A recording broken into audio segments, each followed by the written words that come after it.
오직 이것을 기록함은 너희로 예수께서 하나님의 아들 그리스도이심을 믿게 하려 하며 또 너희로 믿고 그 이름을 힘입어 생명을 얻게 하려 함이니라. 아멘.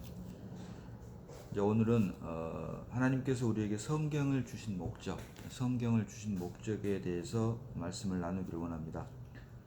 방금 읽은 말씀인 요한복음 20장 31절을 보면 오직 이것을 기록함은 성경을 말을 합니다. 성경을 기록한 이유가 너희로 예수께서 하나님의 아들 그리스도이심을 믿게 하려 하며, 이게 첫 번째고, 두 번째 이유가 또 너희로 믿고 그 이름을 힘입어 생명을 얻게 하려 함이니라.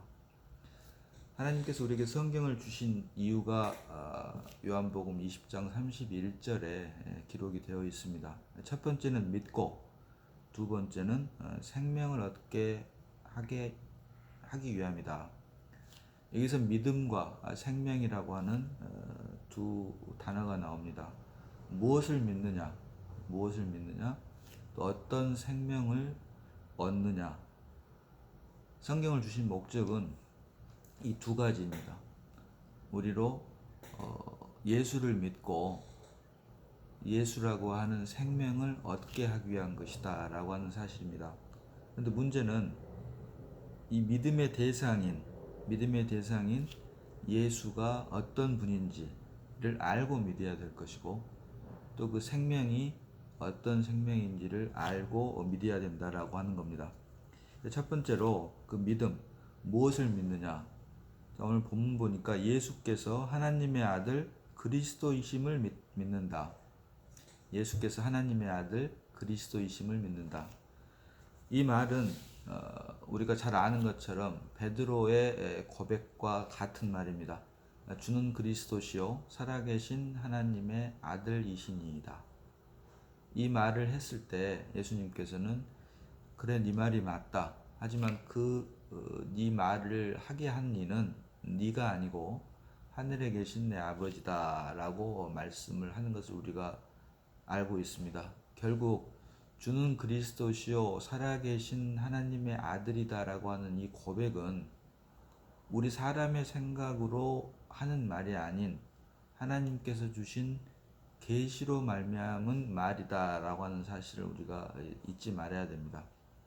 우리가 너무 쉽게 예수를 영접한 건 아닌지, 또는 예수에 대해서 알고 있는 것은 아닌지, 다시 말해서 성경 공부라고 하는 어떤 학습을 통해서 일종의 그 주입식 비슷하게 예수를 알고 있는 것은 아닌지, 또 거듭난다라고 하는 말은 생명과 관계된 이야기임에도 불구하고 거듭난 자체도 이론이나 교리 안에서 거듭난 것은 아닌지 라고 하는 사실을 우리가 한 번쯤 생각을 해봐야 될 것입니다.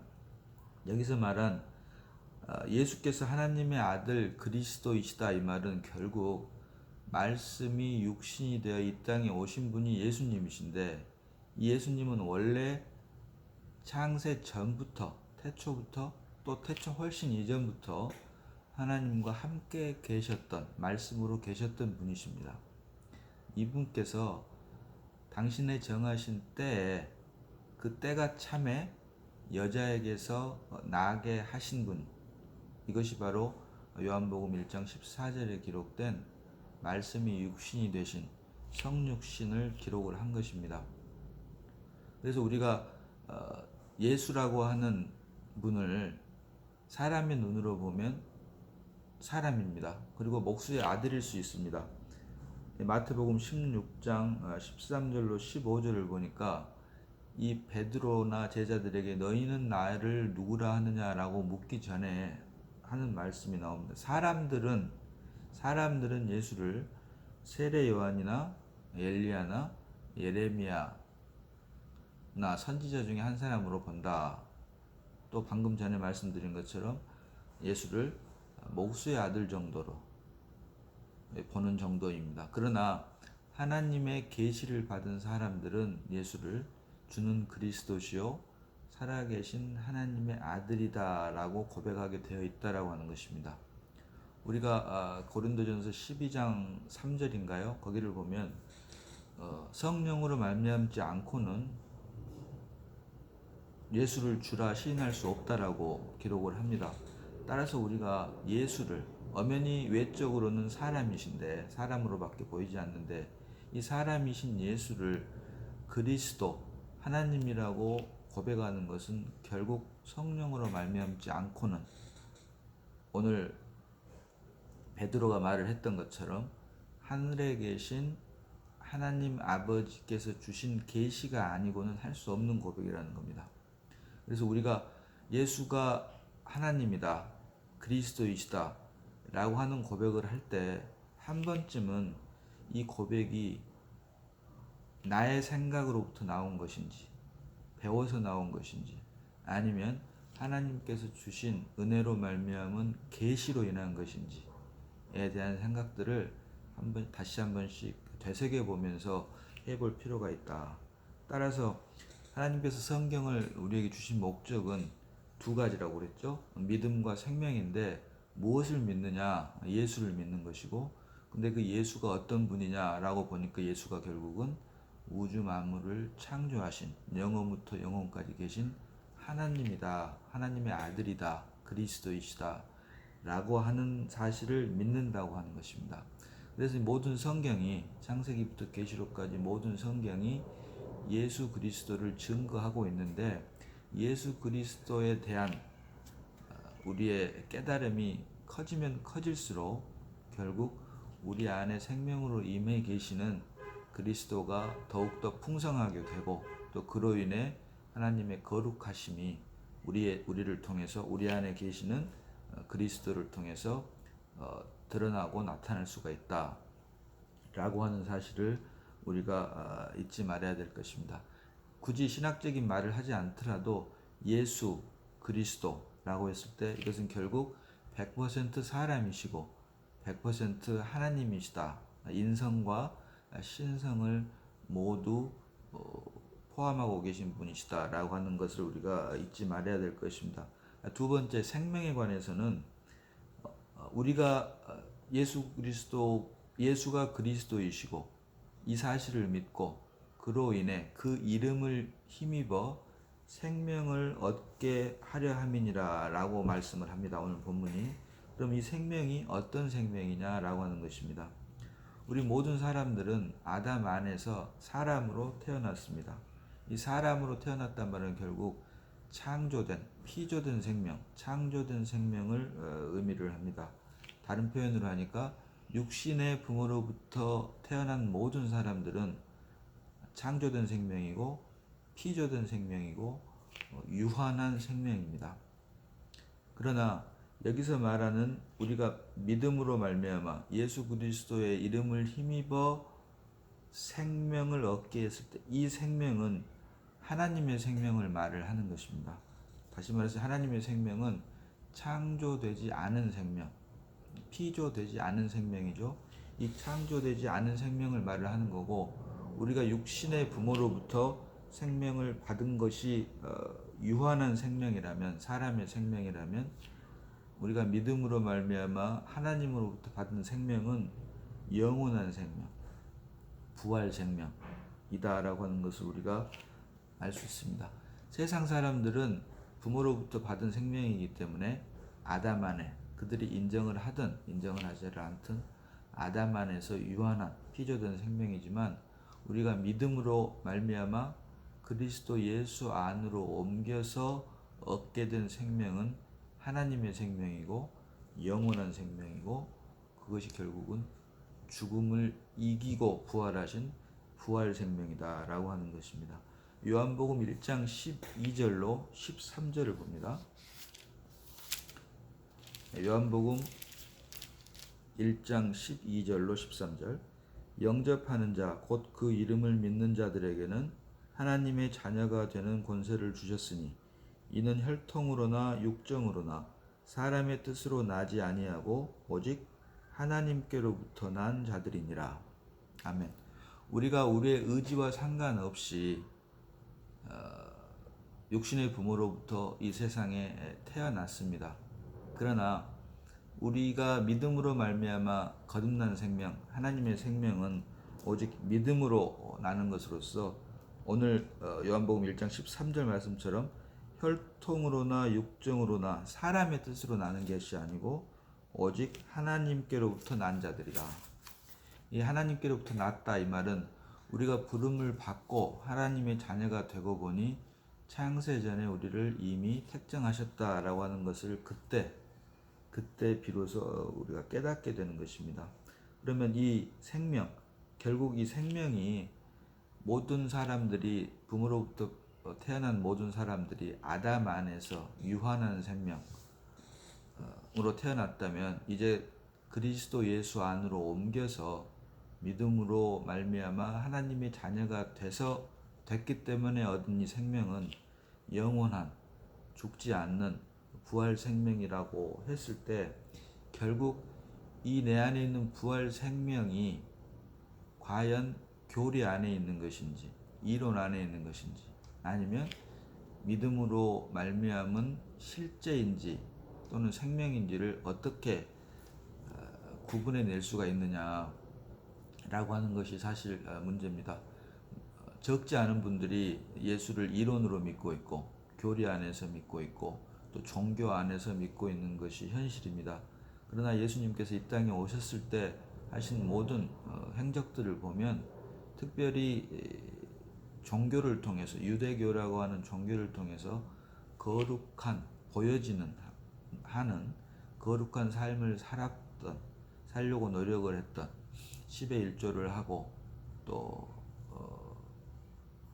매일 기도를 빠지지 않고 또 하나님께 제물을 드리고 이렇게 나름 거룩하게 살려고 했던 이 종교인들을 예수님께서는 더욱더 철저하게 책망하시는 것을 우리가 볼 수 있습니다.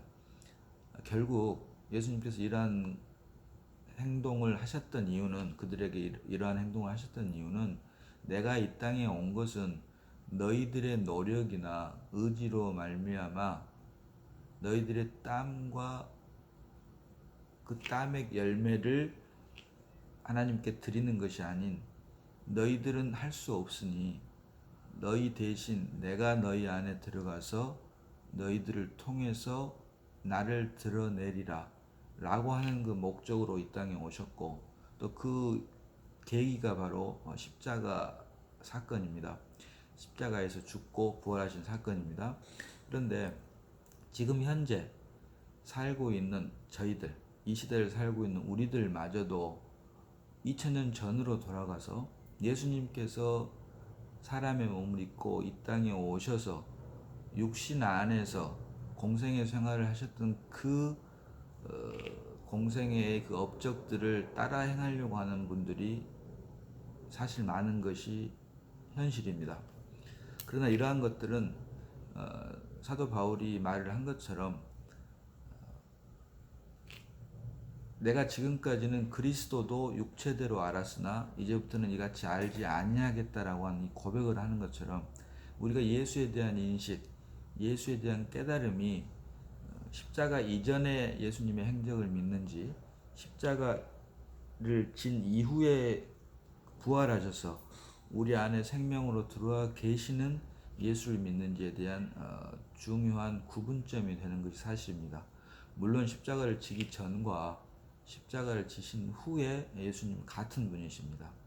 그러나 십자가를 지기 전에 육신으로 계셨을 때는 하나님의 생명은 오직 주님 안에만 계셨습니다. 그러나 십자가를 지신 후에 죽고 부활하셔서 예수님의 몸이 찢겨진 후로는 그분이 우리에게 그 영, 성령을 생명 주는 영을 보내주셔서 그분이 이제 우리 안에 들어와 계신 것입니다. 이것이 바로 성령으로 말미암은 거듭남입니다.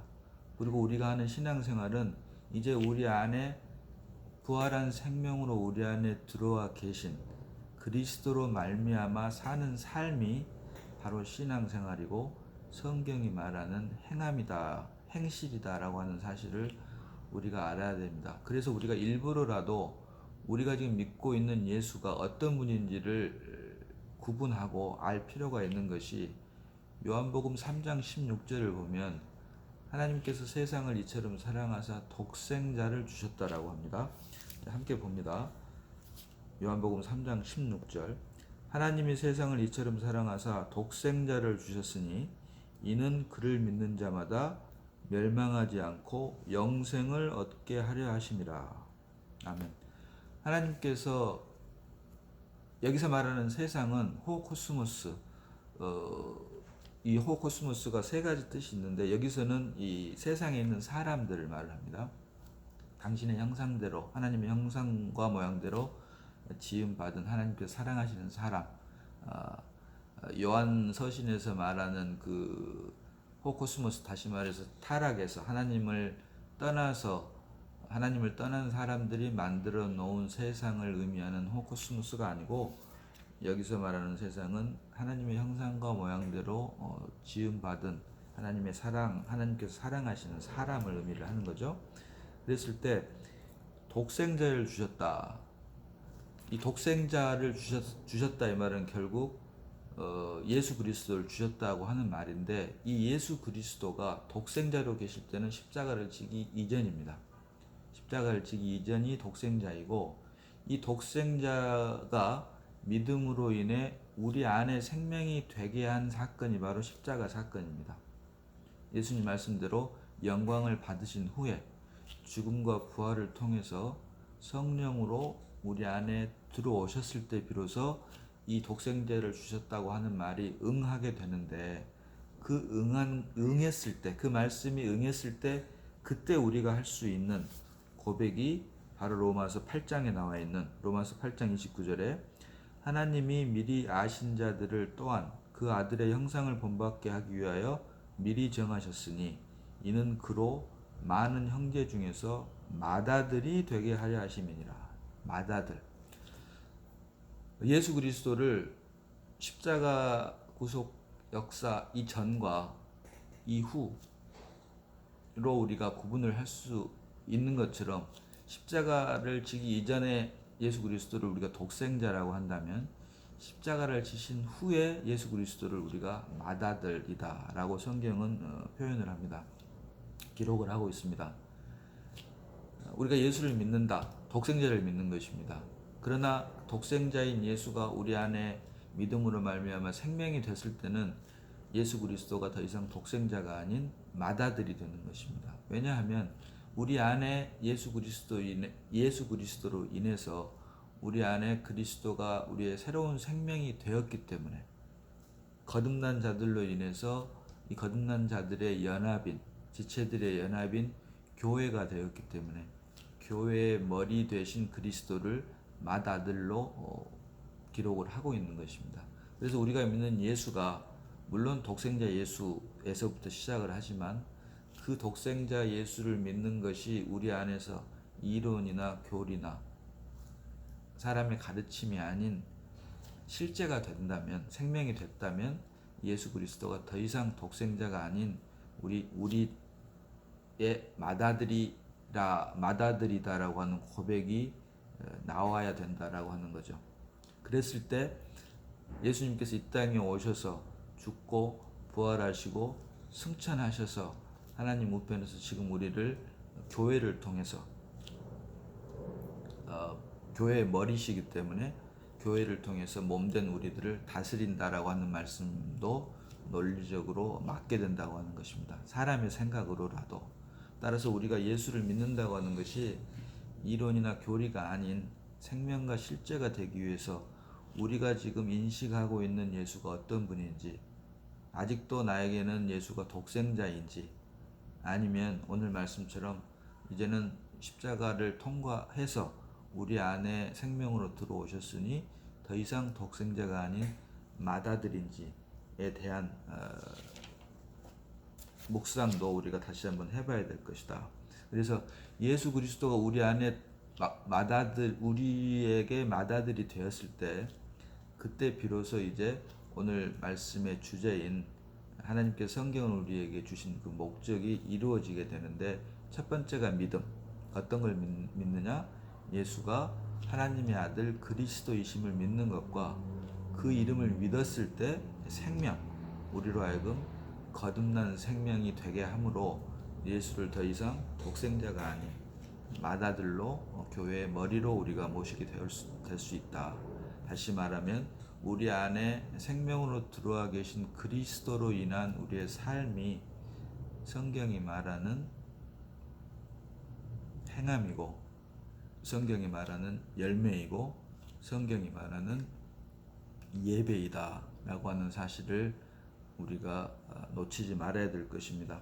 요한복음 15장 7절을 보면 너희가 내 안에 있고 내 말이 너희 안에 거하면 이라고 하는 표현이 나옵니다. 첫 번째가 너희가 내 안에 있고입니다. 너희가 내 안에 거하고, 이 말은 결국 우리가 성경을 통해서 하루하루 우리 자신의 실체를 깨닫고 결국 알고 보니 내 안에는 죄밖에 없었구나, 사망밖에 없었구나, 에베소서 말씀처럼 허물과 죄밖에 없었구나, 이미 죽었었구나 라고 하는 사실을 깨달았을 때, 이것이 전제가 되었을 때, 이것을 타락이라고도 하지만 이랬을 때 우리가 비로소 아담 안에 있던 우리가 비로소 그리스도 예수 안으로 옮기게 됩니다. 이것이 믿음의 첫 번째 단계입니다.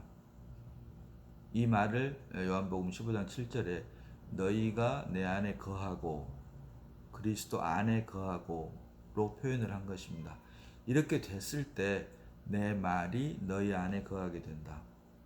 주님께서 우리 안에 성령으로 우리를 거듭나게 하셨는데, 그 성령의 실체인 하나님의 말씀이 우리 안에 거하게 된다.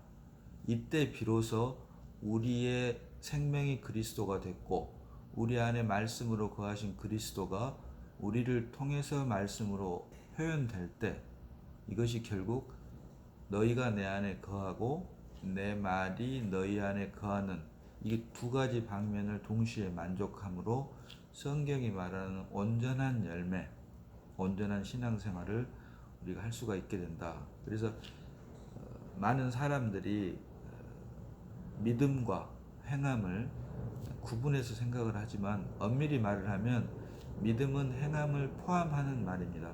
믿음은 결코 주관적인 신념이나 확신을 말을 하는 것이 아니고, 성경이 말하는 믿음, 다음에 기회가 있으면 다시 다루겠지만, 성경이 말하는 믿음은 그리스도가 내 안에서 실체화가 되는 것이 바로 성경이 말하는 믿음이고, 성경은 믿음에 대한 정의를 오직 히브리서 11장 1절에 단 한 번만 증거하고 있음을 우리가 알아야 됩니다. 일반 사람들이나 세상 종교에서 말하는 믿음에 대한 정의와 그들의 정의는, 믿음에 대한 정의는 개인적인 신념이나 확신이지만, 성경이 말하는, 하나님께서 말씀하시는, 성경을 통해서 계시하는 성경적인 믿음은 그리스도가 우리 안에서 실체화되는 것이 믿음이다. 그것을 히브리서에서는 실상이라고 하는 표현으로 사용을 하고 있습니다. 어찌됐든 오늘 말씀의 주제인 하나님께서 우리에게 성경을 주신 그 목적은 결국 예수가 어떤 분인가를 알므로 그 예수님이 결국 하나님이시구나 하는 사실을 믿는 것과, 그 이름을 믿음으로 말미암아 예수가 우리 안에 들어와서 생명이 되게 하는 것, 이것이 바로 하나님께서 우리에게 성경을 주신 목적이다 라고 하는 사실을 잊지 말아야 됩니다. 믿음과 생명. 그래서 생명으로 드러나지 않는 믿음은 결국 믿음이라고 할 수가 없게 되겠죠.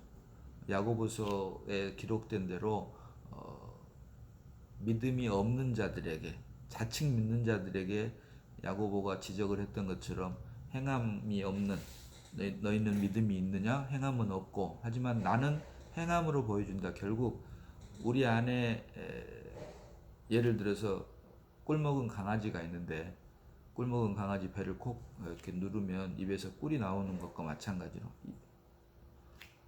꿀을 먹었는데 다른 것을 내놓을 수는 없겠죠. 우리 안에 믿음으로 말미암아 그리스도가 생명으로 우리 안에 거하는 것이 실제라면, 우리의 삶을 통해서 그리스도만이 드러나는 것은 어쩌면 당연한 논리인 것입니다. 그런데 그렇지 않고 우리가 삶을 통해서 그리스도가 드러나지 않는다. 이 말은 결국 우리 안에 그리스도가 있지 않다라고 하는 반증이고, 결국 우리가 믿는 믿음이 과연 예수 그리스도를 믿는 믿음이냐라고 한 번쯤은 의심을 가져볼 필요가 충분하다라고 하는 것입니다. 그래서 하나님께서 우리에게 성경을 주신 이유는 결국 믿음과 생명인데, 예수께서 그리스도 곧 하나님의 아들이다라고 하는 사실을 믿는 것이고, 또 다른 한 방면은 그 이름을 힘입어 그 하나님이신 이 우주 만물을, 세상이 아닌 우주 만물을 만드신 하나님 아버지가 우리 안에 직접 생명으로 거하게 된다. 이 두 가지 목적을 위해서 우리에게 성경을 주셨다. 이것을 우리에게 보여주는 그 예표가 바로 창세기에서 가정이고, 그 다음에 에베소서에서 말하는 교회다라고 하는 것입니다.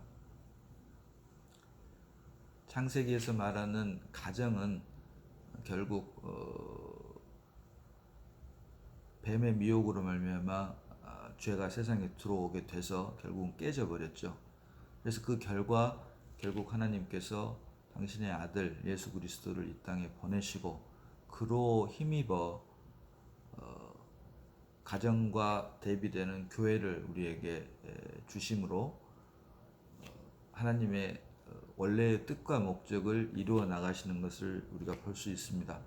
이 창조 안에서의 가정과 구속 안에서의 교회에 대한 이야기도 다음에 기회가 되면 말씀을 나누겠습니다만은, 오늘 드리고 싶은 말씀은 하나님께서 우리에게 왜 성경을 주셨느냐, 세상 살기가 힘들고 어려우니 예수를 믿고 힘을 얻어서 힘들고 지친 세상을 어떻게 잘 이겨나가기 위해서 물론 주셨습니다. 그러나 이것이 목적이라면 세상에 많은 종교들이, 또 많은 철학들이, 또 많은 좋은 어떤 마음을 다스리는 그런 기관들이 많이 있습니다.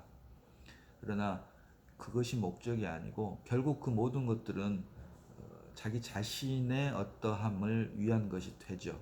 그러나 하나님께서 성경을 우리에게 주신 목적은 그것에서 그것보다 훨씬 더 깊은 우리 자신의 문제가 아닌 우리를 창조하신 하나님의 목적을 이루기 위해서, 그것이 결국은 교회고 영원한 하나님의 나라로 이어지는 것이지만, 그것을 위해서 하나님께서 성경을 주셨다라고 하는 사실을 우리가 좀 깨닫고, 우리 자신의 어떠함이 아닌 하나님의 목적을 이루기 위해서 성경을 주셨는데, 그 첫 번째가 예수가 하나님의 아들 그리스도라고 하는 사실과, 또 그 이름을 힘입어서 그 그리스도가 우리의 생명이 되게 하기 위해서 성경을 주셨다라고 하는 사실을 잊지 말아야 될 것입니다.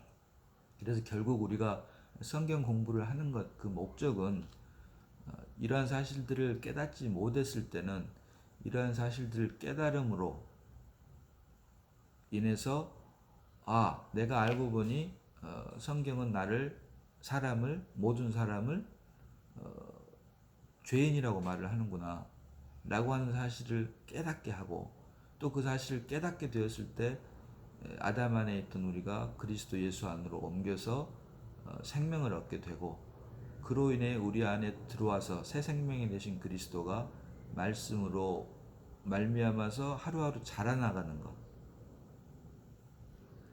이것이 바로 성경을 우리에게 주신 목적이고 성경 공부를 하는 목적이 되어야 됩니다. 그렇지 않으면 이 성경 공부를 하는 목적이 우리 안에 들어와 계신 주님 그리스도가 매일매일 자라나야 되는데, 그렇지 않게 되면, 생명이 되지 않게 되면 이 성경 공부가 머리로만 가게 돼서 이게 또 하나의 목이 곧은 자가 되고 또 마음이 완악한 자가 됩니다. 이 대표적인 것들이 교리 안에 갇혀버리게 되는 거죠. 나는 성경에 대해서 많이 알고 있어. 그러나 머리에 있는 지식을 위해서 성경 공부를 하는 게 아니고, 목을 타고 가슴, 마음으로 내려와서 나의 인격이, 하나님의 말씀인 성경이 나의 인격이 되게 하기 위한 성경 공부. 그래서 그리스도 예수 안에서 하루하루 매일매일 자라나게 하기 위한 성경 공부. 이것이 바로 교리나 이론이 아닌, 종교가 아닌 생명과 실제가 되고 그리스도를 삶을 통해서 드러내는 성경이 말하는 영적 예배가 되는 것입니다. 따라서 우리가 이와 같은 사실을 가볍게 여기지 말고 우리가 성경 공부를 할 때도 매번 하나님 앞에 오늘 하는 성경 공부가 머리에 지식이 되지 않고 생명의 양식이 되게 해 주시기를 바라는 그 간절한 마음으로 성경 공부를 하는 것, 그것도 많이 중요하다라고 할 것입니다. 따라서 오늘 주신 말씀인 하나님께서 성경을 주신 목적은 결국 예수가 그리스도임을 깨닫고 그 이름을 힘입어 예수 그리스도가 우리의 생명이 되게 하기 위한 그 목적으로 성경을 주셨다라고 하는 사실을 잊지 말고 우리가 이와 같은 사실을 놓고 기도함으로 매일매일 하나님의 자녀로서 그리스도를 닮아가는, 자연스럽게 닮아가는 귀하고 복된 삶이 우리 모두에게 임하기를 소원합니다. 기도하겠습니다. 하나님 아버지, 은혜를 감사합니다. 주신 말씀을 잠시 묵상했습니다. 하나님께서 우리에게 주신 성경을 주신 그 목적이 결국 예수가 그리스도이시고 예수의 이름을 힘입어 그리스도가 우리의 생명이 되게 하심을 깨닫게 하시니 고맙고 감사합니다. 우리가 앞으로 성경을 접할 때마다 성경이 기록된 문자가 아닌 살아있는 하나님의 말씀인 거듭난 우리들의 참 양식이 되게 하시고 그로 인해 우리 안에 있는 그리스도가 매일매일 자라남으로 나는 죽고 그리스도만 온전케 되는 귀하고 복된 역사가 우리 모두에게 있기를 원하옵고 우리를 구원하신 예수님 이름으로 감사하며 기도드리옵나이다. 아멘.